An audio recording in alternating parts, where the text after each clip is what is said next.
சரி, இப்ப 15% இப்ப கேக்குறாங்கல்ல.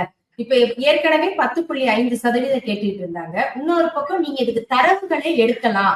மாநில அரசுக்கே அதுக்கு அதிகாரம் இருக்கு அப்படின்னாங்க. இப்போ இது ரெண்டுக்கும் இடையில திடீர்னு இந்த 15% தாங்கங்கிறாங்க. அப்ப என்ன அங்க நடக்குதுன்னு நீங்க நினைக்கிறீங்க? இப்பதான் உண்மையா அவங்க உணர வந்திருக்கிறாங்க. ஏன்னா டிஎன்பிஎஸ்சி போட்டித் தேர்வுகள்ல ஏற்கனவே வன்னியர் சமூகத்தை சேர்ந்தவர்கள் 10.5 விட கூடுதலாக பெற்றிருக்கிறார்கள் என்பது தரவுகளில் தெரிய வந்திருக்கு.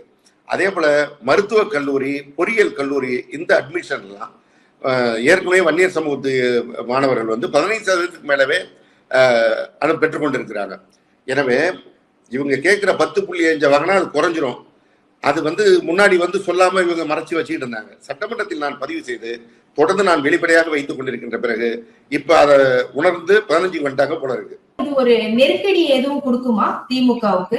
மணிமண்டபம் திறப்பு விழாவும் ஏகோயிசாமியுடைய 100ஆண்டு மண்டப திறப்பு விழாவும் திமுகவுக்கு ஒரு பெரிய மைல்கல்லாக அமைந்து விடுமோ என்ற அவசரத்தில் தான், அந்த பதற்றத்தில் தான் ராமதாஸ் இந்த போராட்டத்தை நடத்தினார் என்று நான் வெளிப்படையாக சொல்கிறேன்.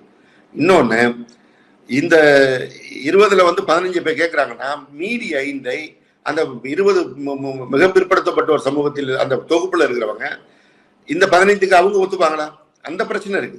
ஏன்னா இவங்க நினைச்சதெல்லாம் கேட்பதற்கு கொடுத்தால் இந்த இடஒதுக்கீடு பிரச்சனையில மொத்த தமிழ்நாட்டிலும் ஒவ்வொரு சமூகத்திற்கும் ஒரு கருத்து இருக்கிறது.